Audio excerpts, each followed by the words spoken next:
అన్ని సంతరించుకుని ఉంటాయి.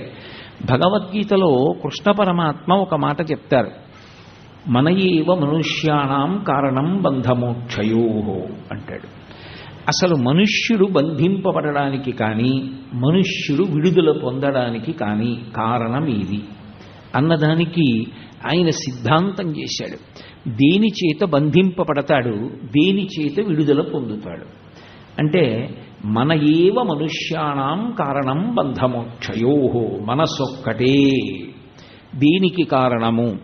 బంధనమును పొందడానికి అదే కారణం, లేదు మోక్షమును పొందడానికి అదే కారణం. మోక్షము అంటే విడుదల.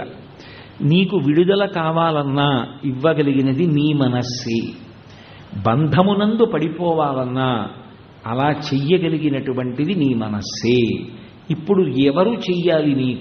నీకు నువ్వే చేసుకోవాలి.